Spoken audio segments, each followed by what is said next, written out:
pu présenter un certain nombre de préoccupations dont je reprends une phrase de l'un des avocats devant le tribunal. Il a demandé à ce que le tribunal puisse essayer de mettre toutes les parties en bonne disposition psychologique afin que la confiance soit établie, tout en présentant une pièce avant le plaidoirie et des questions également à poser à l'organe de la loi.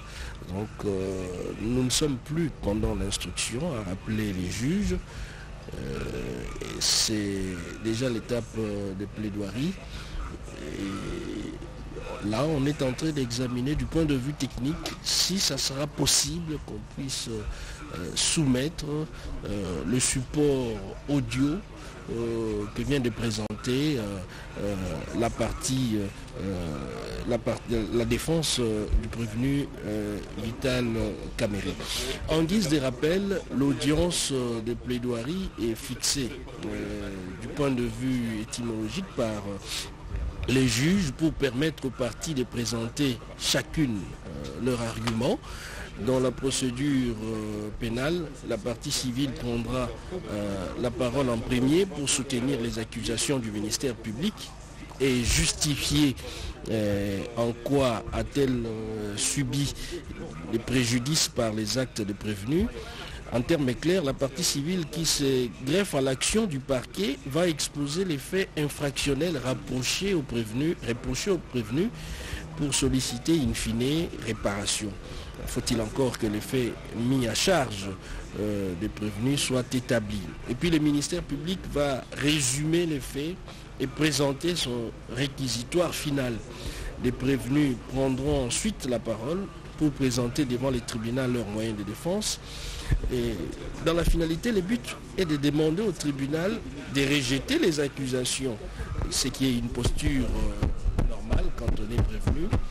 Et le tribunal va accorder en dernier lieu la parole à chacun des prévenus pour son dernier mot et viendra ensuite la clôture des débats pour se prononcer dans les délais tels qu'est repris par la loi.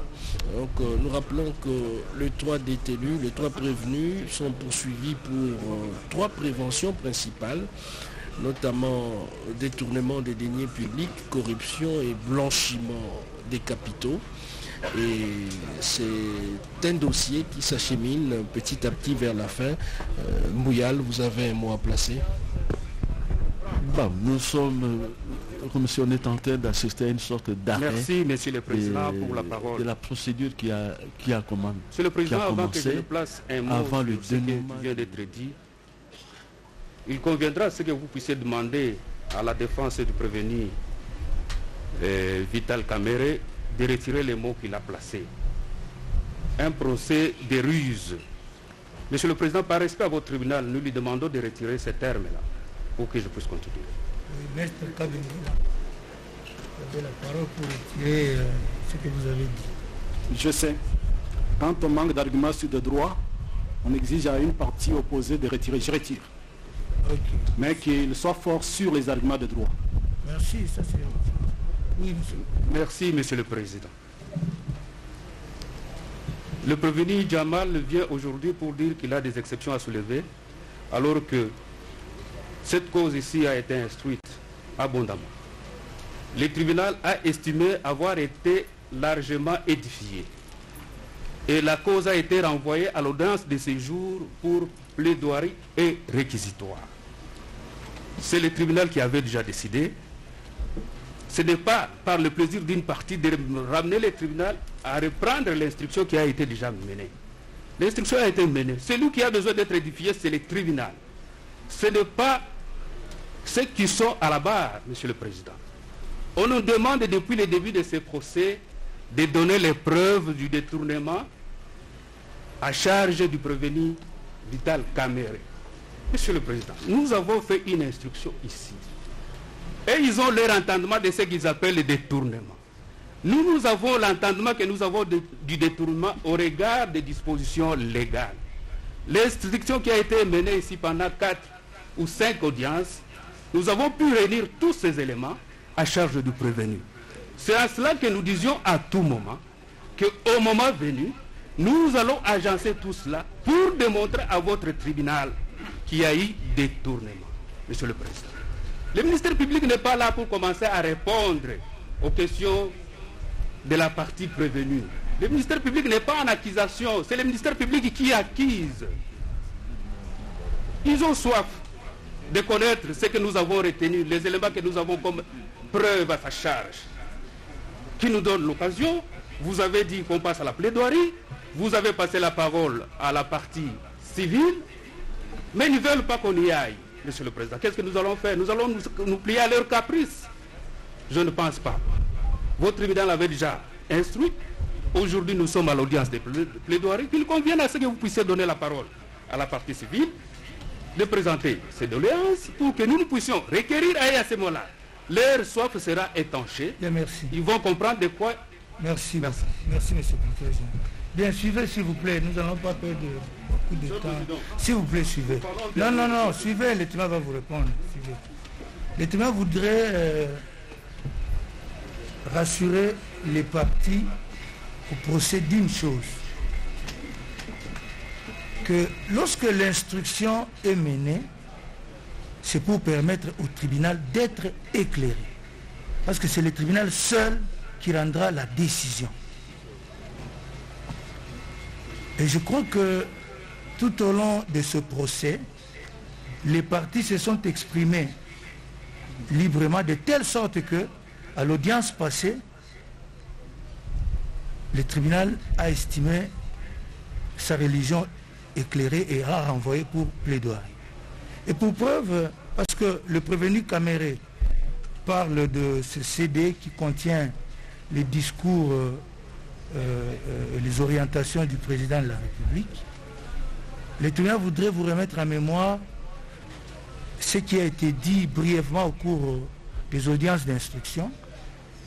Vous aviez toujours soutenu, prévenu Caméré, que vous agissiez sur instruction du président de la République, en ce que le programme qu'il avait arrêté pour ces 100 premiers jours devait absolument être exécuté. Et les différents intervenants, c'est-à-dire les différents témoins, nous ont éclairés sur cette affirmation. Et aujourd'hui, vous produisez un CD qui contient les dites instructions. Vous allez en faire état certainement lors de votre plaidoirie. Et au moment où le tribunal rendra sa décision, il vous répondra. Donc ce n'est pas à ce stade ici que le tribunal peut admettre ou rejeter un quelconque argument d'une des parties. Ici, le tribunal prend acte de vos arguments. Et lorsqu'il dit qu'il est éclairé, faites-lui confiance, le tribunal est réellement éclairé. Cela étant donc dit, il appelle la partie civile à plaider. Vous avez la parole. Oui, on fait acter. Attendez. Non, c'est décidé, maître, s'il vous plaît. Non, non, non, c'est décidé. On fait acter. Attendez, attendez. On fait acter. Attendez, maître, s'il vous plaît. On fait acter d'abord la comparution de... Oui. Maître Bokolombe. Maître Bokolombe. Oui. Maître Arlette Odia Kachama. Maître Arlette Odia. Avocate au barreau près la cour d'appel de la Chopo, ainsi que du barreau de Kinshasa Gombe. Gombe Chopo. Oui. Maître Gervais Kalongama, avocat au barreau de Kinshasa Matete. Merci, il y a des avocats pour les prévenus Caméré qui viennent d'arriver. Oui, si on n'a pas fini, votre honneur. Attendez, oui. Maître Christian Béa Chaoumba, avocat au barreau du Kouilou. Merci. Maître.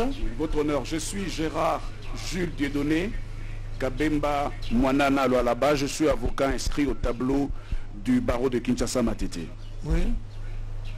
Maître Dioka Kassanda, avocat au barreau de Kinshasa Matete.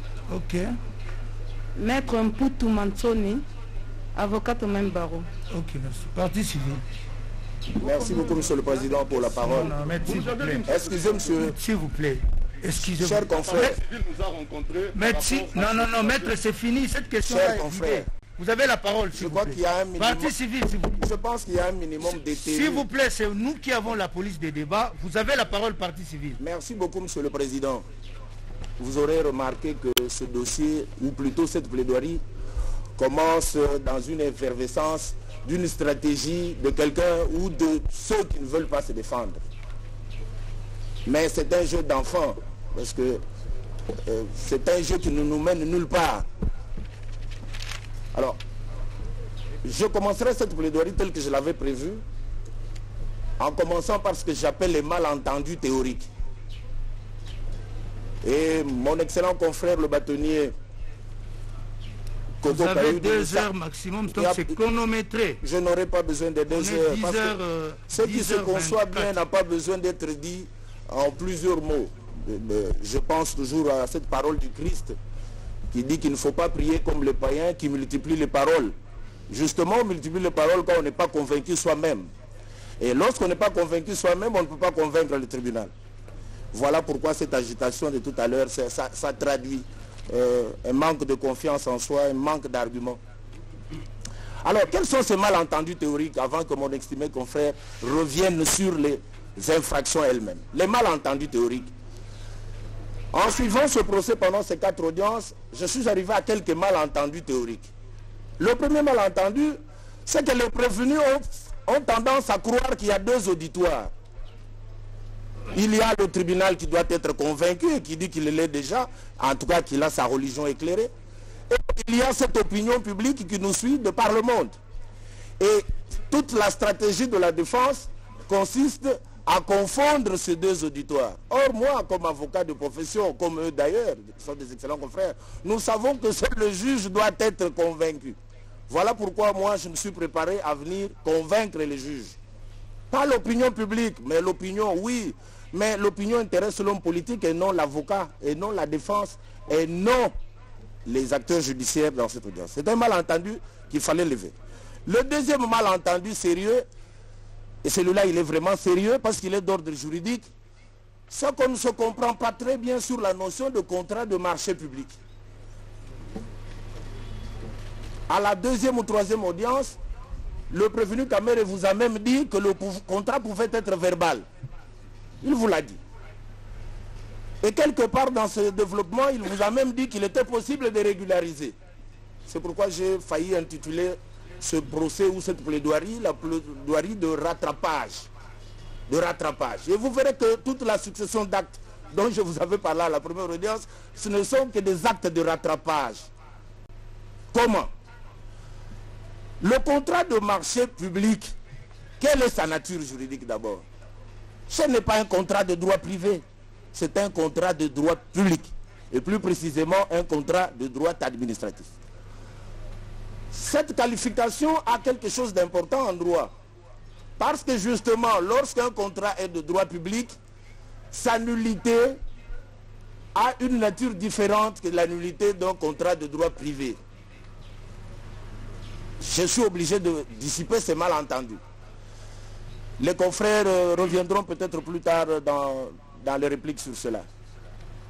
Un contrat de droit public est soumis à des règles d'ordre public. Qu'est-ce que ça veut dire? C'est des règles auxquelles on ne peut pas déroger et qui entraînent en cas de violation une nullité absolue. Et la nullité absolue dans la théorie générale du droit interdit toute confirmation postérieure. Donc, tout rattrapage est interdit. Tout rattrapage est interdit.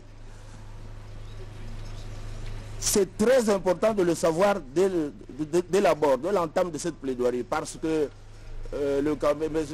Kamere et les prévenus qui sont en corréité avec lui viendront vous dire oui, mais nous avons tenté de nous rattraper. C'est tellement grave, parce qu'au commencement de ce procès, c'est ce qui se passe réellement. Qu'est-ce qui se passe? Il se passe qu'il y a déjà un plan de décaissement qui est fait et qui indique même le montant qui doit être payé pour Samibo et SARL. Mais ce plan est antérieur à la facture elle-même. Et cette facture est antérieure au contrat, à l'avenant, au contrat qu'il invoque lui-même. Donc vous voyez qu'il est dans un processus de régularisation. Si la régularisation existe en comptabilité publique, elle n'existe pas en droit des contrats de marché public. Donc ce malentendu doit être dissipé dès le départ. je ne reviendrai pas sur ce qu'avait dit un des témoins ici, mais je crois que c'est M. Bilomba, qui contestait des diplômes qu'on achetait ailleurs. Parce que je pense qu'il ne parlait pas du Congo. Parce qu'avoir la qualité des gens qui sont ici, le Congo a produit des gens suffisamment compétents pour savoir quelles sont les conditions légales de la passation d'un marché public. Et ces étapes sont indiquées dans la loi. Peut-être pour ne pas vous distraire, je prends ces étapes. Ces étapes se retrouvent dans l'article 194 déjà du manuel de procédure, qui dit ceci. S'agissant de l'avenant, un avenant n'est valable que si, il y a un que si il a obtenu la non-objection de la Direction générale du contrôle des marchés publics. Et des deux, s'il est approuvé par l'autorité approbatrice compétente, compte tenu du montant du marché augmenté de celui de l'avenant. Alors, mon honoré confrère reviendra sur les détails techniques de cela. Mais vous voyez déjà que ces deux conditions viennent à manquer. Et donc, c'est des choses qui ne peuvent pas être faites après. Alors, deuxième malentendu qu'il faut évacuer, c'est les règles de l'administration de la preuve en matière pénale. Le prévenu Kamere et à sa suite, beaucoup d'autres personnes, et même ses conseils, ont exigé un procès pièce contre pièce. Oui, mais ce raisonnement est valable en matière de procès civil, qui a une autre règle qui préside à l'administration de la preuve, qui est la hiérarchie de mode de preuve. Et là-bas, c'est l'écrit contre l'écrit. Mais en matière pénale, il faut que ce soit entendu de tous que la procédure pénale obéit plutôt à une autre règle, qui est la conviction du juge, mais qui n'est pas une conviction arbitraire, mais une conviction qui s'appuie sur des éléments de preuve qui soient administrés de manière libre par les parties. Il faut que ce soit clair déjà pour tous. Et donc, lorsque nous parlions à la première audience d'une infraction, non pas intellectuelle, comme j'ai lu chez certains semi-juristes, mais plus d'intellectuels, mais plus des intellectuels, on ne va pas quand même pas s'entendre que M. Kamere vienne vous dire « Regardez dans mes poches si vous ne trouvez pas l'argent du détournement ». Ce serait très facile. Mais puisque c'est un intellectuel, qu'est-ce qu'il fait? Nous sommes dans un processus de toile d'araignée. Dans cette toile d'araignée, il y a un chef d'orchestre. Et puis il y a des mains. Il y a les mains qui agissent. C'est ça le processus criminel que nous devons démontrer. Ce n'est pas produire des pièces, encore que nous en aurons tout à l'heure, que nous allons vous produire. Puisque vous avez dit que le procès pénal, les pièces sont produites. La seule règle, c'est que ces pièces doivent être soumises au contradictoire devant toutes les parties. Alors, un autre malentendu, et c'est ce malentendu qui porte d'ailleurs sur ces fameux CD, c'est les fameuses annotations du chef de l'État. Au départ, on vous a dit que c'était sur instruction du chef de l'État, donc je pensais qu'il y avait des annotations écrites. Mais maintenant, on évolue, on vous dit non, il ne s'agit pas d'annotations écrites, il s'agit d'un discours. Bon, mais même à supposer que ce discours soit une instruction.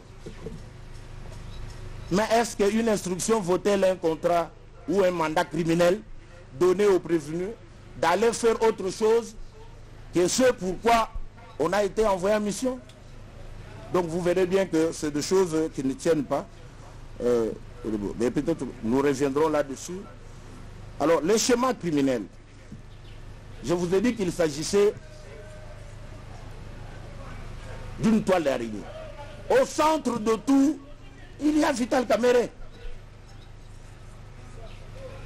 Ils accèdent au pouvoir le 24 janvier.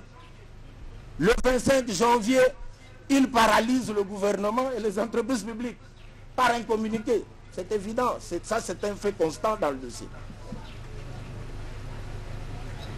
Mais en dehors de Vital Kamere, il y a sa famille biologique et sa famille politique. Dans sa famille biologique, il a un certain Massaro qui connaît les enfants Jamal. Et les enfants Jamal qui connaissent Massaro. Et Massaro se met en contact avec M. Jamal, qui au départ avait déjà un contrat depuis 2018 de 900 maisons sur 9 provinces non exécutées faute de moyens, malgré l'ordre de mission qui avait été déjà lancé malgré la demande de fonds de 7 500 000 $, qui avait été déjà engagé. Ce contrat n'est pas exécuté. Alors, bon, on dit, mais faites, mais monsieur Jamal, je pense qu'on peut recommencer ce dossier. Mais au lieu de rester sur 26 millions, qui sont des cacahuètes, allons sur un montant plus important. On va sur le montant de 57 500 000. On dit, mais on peut réduire même d'ailleurs le nombre de provinces. Au lieu de 9, on en revient à 5. Voilà les faits. Et quand vous demandez à Massaro, mais est-ce que vous connaissez Jamal? Au départ, il titube, il dit oui, je l'ai connu par ses enfants. Mais à la première audience, rappelez-vous, M. Kamere et M. Jamal vous ont dit de manière claire, de manière sérieuse, comme une crise cardiaque, qu'ils ne se connaissaient pas, qu'ils ne s'étaient jamais vus, même si plus tard, à la dernière audience, peut-être après avoir médité autrement, ils sont arrivés à dire qu'ils se sont vus pour M. Kamere pendant 2-3 minutes peut-être. 2-3 minutes peut-être. Et pour Jamal, oui, une fois ou 2 fois. Et donc ils ont une sorte d'amnésie sélective. Tantôt ils se rappellent qu'ils se sont vus, et tantôt ils oublient qu'ils se sont vus. Mais un seul élément montre qu'ils se sont vus. Mais un seul plan de décaissement, un seul document. Mais comment pouvait-il, le 1er mars 2019, prévoir un paiement pour Samibo qui ne lui avait adressé ni contrat, ni facture? Ce serait soit un cadeau, soit une révélation du Saint-Esprit. Mais je ne crois pas que le Saint-Esprit agit dans ce genre de circonstances. Il le fait, parce que la facture arrive après. Elle arrive le 6. Mais il a déjà indiqué que Samibo doit être payé. Non pas le montant qui était dans le contrat de 26 500 000, mais un autre montant. Celui qui sera d'ailleurs payé plus tard. Donc vous vous rendez bien compte qu'il s'agit des gens qui se connaissent. Et là je comprends son argument premier. Son argument premier est de dire, mais un contrat de marché public peut être verbal. Ah, là je comprends. Mais pour qu'il soit verbal, il faut que les gens se soient rencontrés. C'est de la logique. C'est de la logique. Vous voyez que dans ce fatras de faits, dans ce fatras d'éléments isolés, on peut trouver une logique. C'est cette logique-là qui va vous amener au détournement. Mais lorsque cet argent arrive, qu'est-ce qu'il fait? Puisque tout le monde est paralysé, parce que l'autorité contractante s'appelle au départ le ministère du Développement Rural. Cette autorité contractante, c'est elle qui doit solliciter le paiement au profit du titulaire du marché qui est Samibo Espérel. Non, ce n'est pas cette autorité, c'est plutôt le directeur du cabinet du chef de l'État. Agissant cette fois-ci, non pas comme directeur de cabinet, parce que dans l'ordonnance qui crée le cabinet du chef de l'État, il n'y a aucune compétence particulière pour aller réclamer l'exécution d'un contrat de marché public. Non. Alors qu'est-ce qu'il fait? Il sollicite et obtient le paiement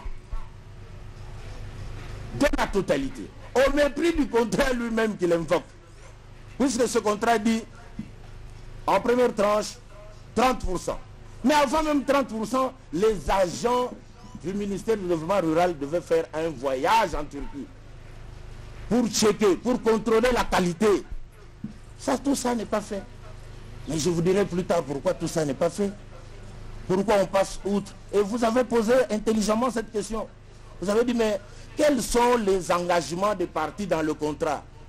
Mais le prévenu Kamere vous a dit, ce n'est pas son rôle de lire le contrat.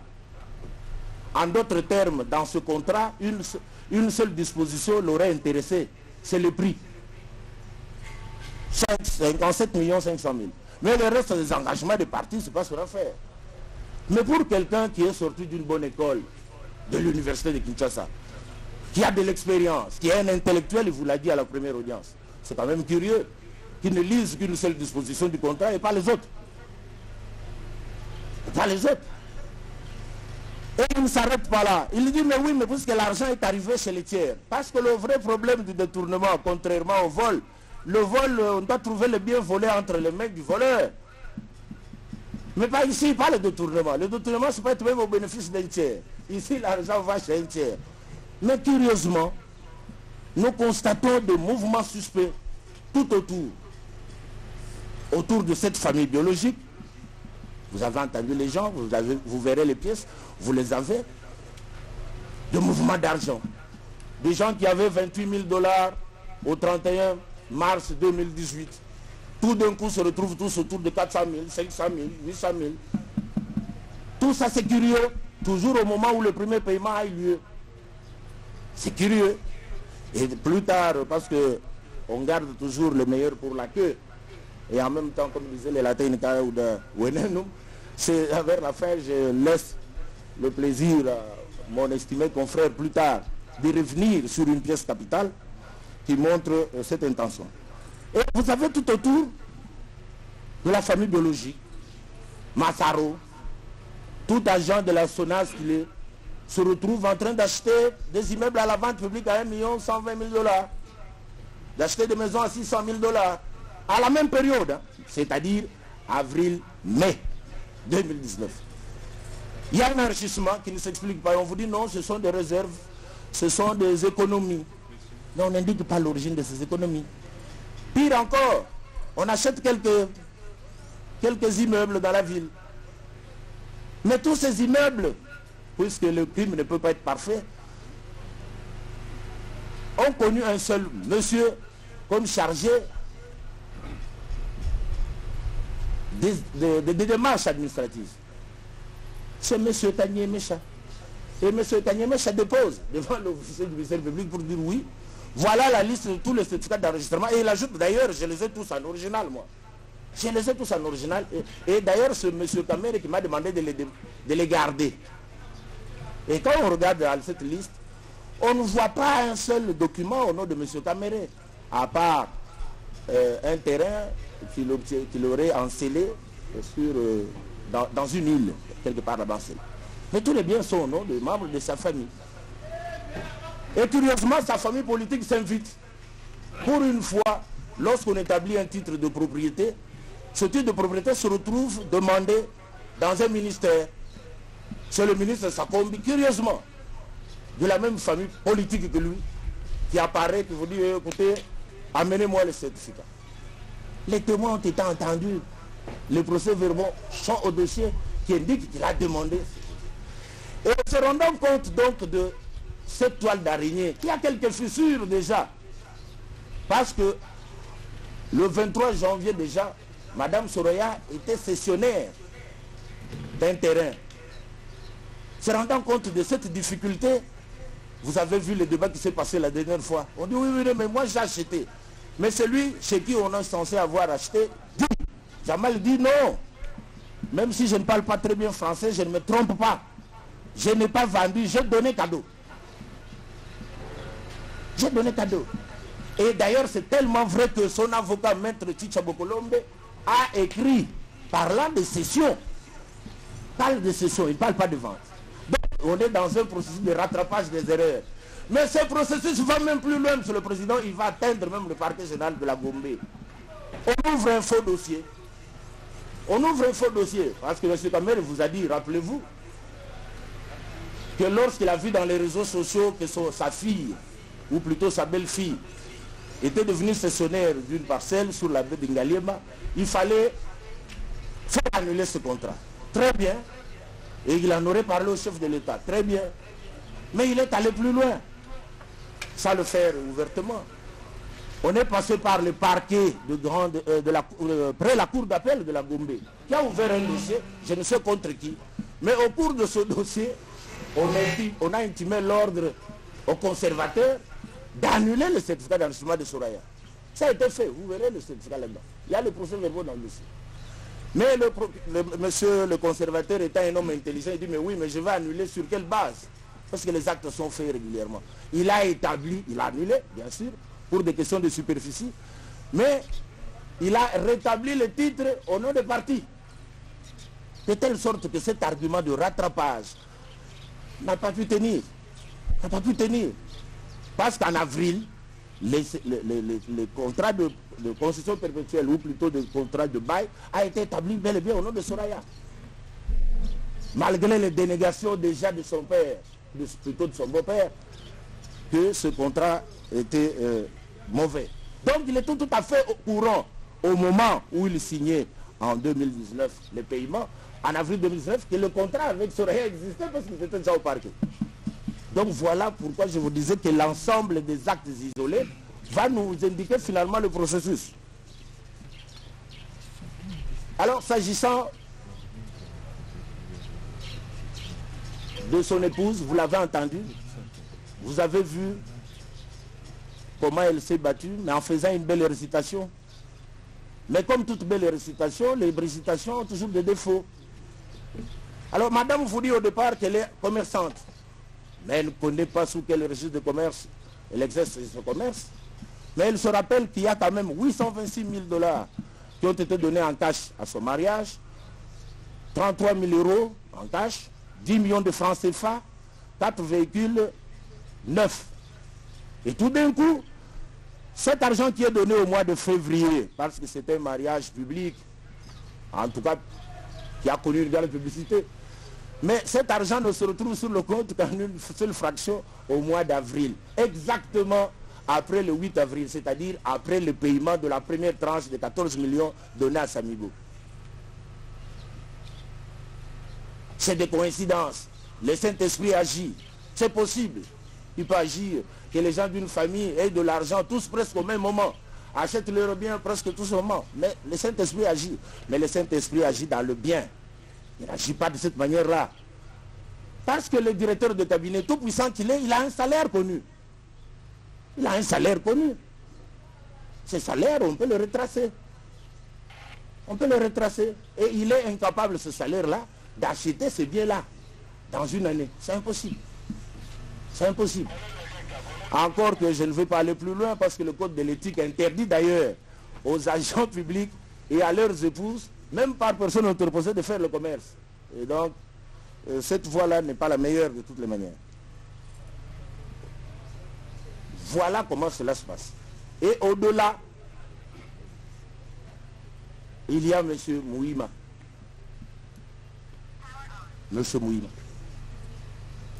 Malgré l'article 6 du contrat qu'ils invoquent eux-mêmes, mais qu'ils ont mal lu. Puisque ce contrat, l'article 6 parle du titulaire du marché. Dans l'entendement des autres, dans la République, tout à l'heure, ils disaient, oui, mais c'est plutôt le gouvernement congolais qui doit payer les taxes, la douane. Elle dit, non, non. Le mot titulaire dans le droit de marché public infère d'abord au soumissionnaire dont l'offre a été acceptée, c'est-à-dire à la personne qui a obtenu le marché public. Ça ne peut pas être l'État. Et donc, il y a comme une sorte d'entente, je ne dirais pas préalable, mais d'entente commune. C'est ce que la jurisprudence d'ailleurs exige. D'entente commune pour que l'argent de l'État atterrisse dans les bonnes mains et ne fasse pas ce qu'il doit faire. Mais maintenant, on va vous donner un dernier argument. On dit, oui, mais il y a 211 maisons. Il y a 211 maisons. Oui, il y a 211 maisons, on sait le voir. Mais où est l'argent dans tout ça? Parce que l'argent avait été donné au mépris et de loi de la République, des règlements de la République et du contrat lui-même. Pour que cela soit fait dans l'urgence. Et le ministre Yav a été encore plus disert parce que certainement sorti de bonnes écoles, il n'a pas voulu dire beaucoup de choses, mais il a sorti une belle phrase. Il dit, Monsieur le Président, le directeur de cabinet m'a fait comprendre la priorité qu'il y avait dans ce dossier. La priorité. Cette priorité qui est allée jusqu'à toucher aux réserves internationales. Et donc, on ne peut pas revenir une année après pour nous dire qu'il y a 211 maisons. Sinon, la priorité c'est émoussé, il n'y en a pas. Pourquoi fallait-il aller si vite si en fin de compte on est allé si lentement? Pourquoi? Pourquoi? Et donc c'était des manœuvres de rattrapage.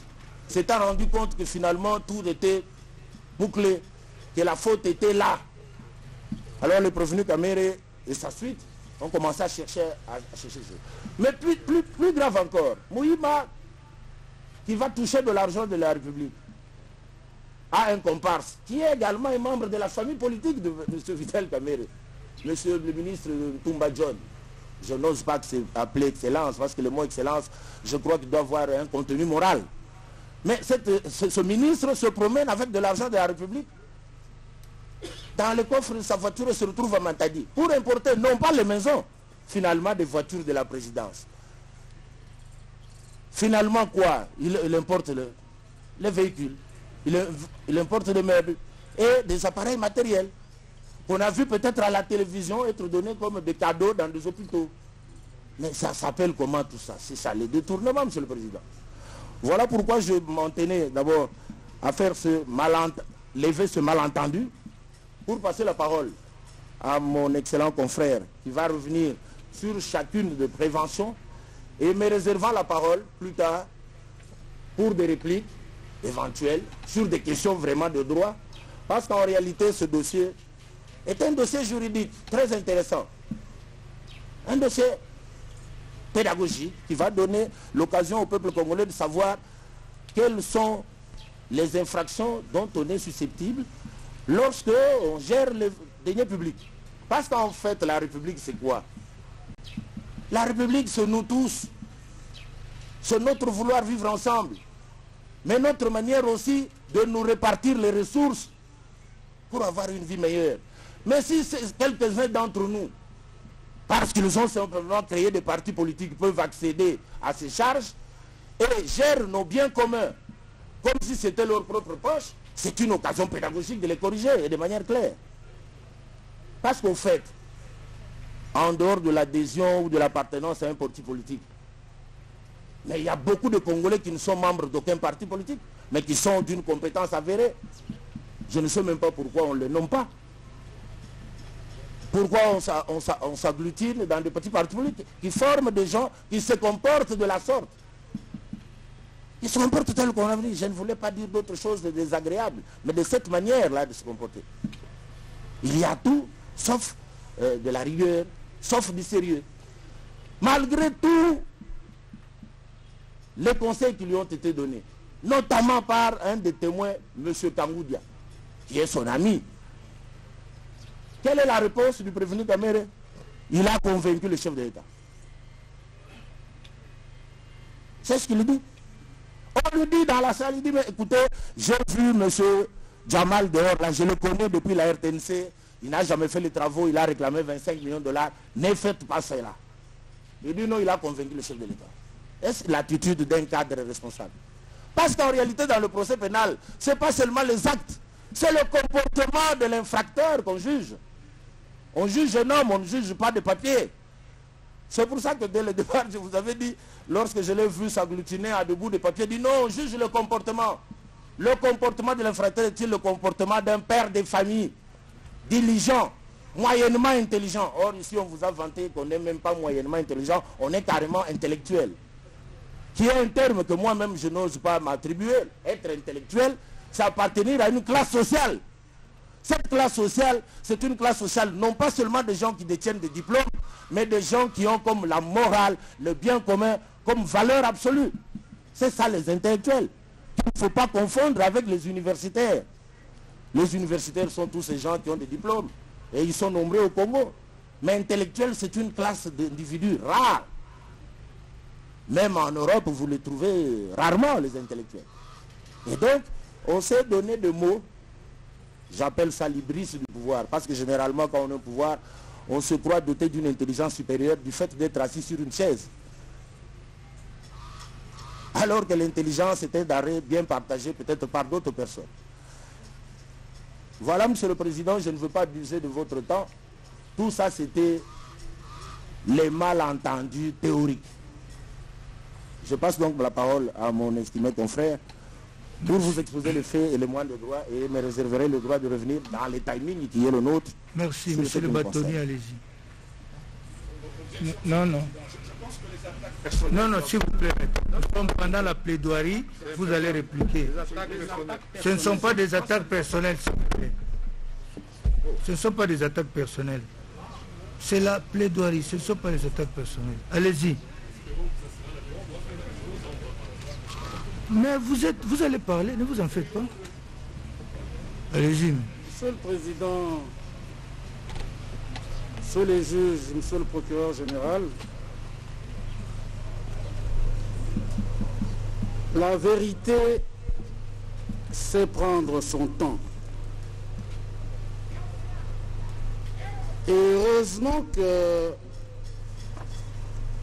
le temps est le meilleur allié de la vérité. Et ce procès, Monsieur le Président, permet de lever un voile. Je dirais même l'omerta sur la manière dont sont gérées les finances publiques de l'État. Et donc pour nous, Parti civil, Monsieur le Président, il permet de sonner le glas d'une nouvelle ère pour la justice et une autre gouvernance dans le pays. Je rebondis sur les pertinentes observations de mon excellent confrère pour non pas vous donner une narration des faits à la manière que nous aurions pu le faire au civil. Je prends une approche chronologique à travers laquelle, Monsieur le Président, ce que le droit anglais appelle l'actus reus, la mens rea, seront démontrés. La matérialité des agissements dont sont convaincus les prévenus au titre de détournement, de corruption et de blanchiment des capitaux. Monsieur le Président, rebondissant sur la plaidoirie du professeur Kalouba, et ceci me semble dès l'abord important également, c'est le procès pièce contre pièce. Il a si bien dit que ce n'est pas l'essence du procès pénal, parce que ici, Monsieur le Président, les gestes, les comportements, les faits même anodins peuvent vous permettre d'asseoir votre conviction. Et donc, Monsieur le Président, pour la partie civile, ce n'est pas de vous amener une décharge signée par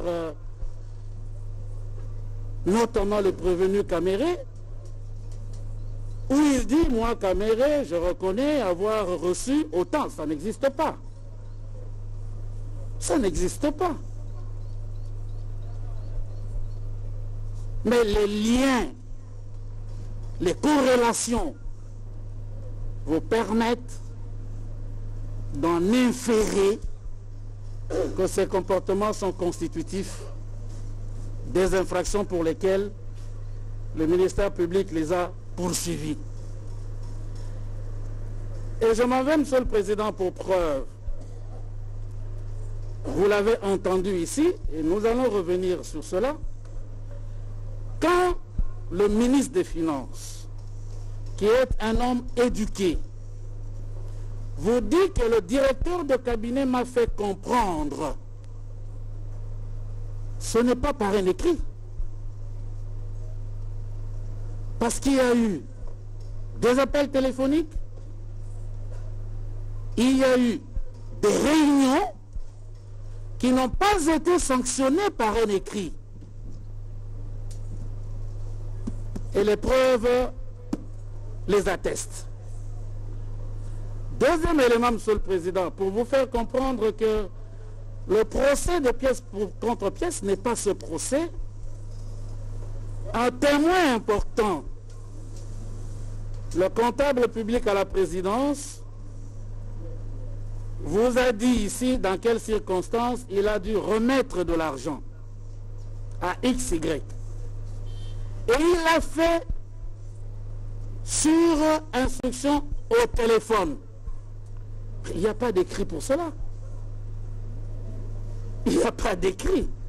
Mais vous l'avez entendu, ça n'a pas été contesté. Et les procès-verbaux d'audition qui sont dans votre dossier les attestent. Donc il est bon que les choses soient claires dès le départ. Monsieur le Président, dans ce procès, il y a des constances. La première constance, c'est que Samibo, qui est une société mallette, qui n'a pour, on va dire, responsable que le prévenu Jamal.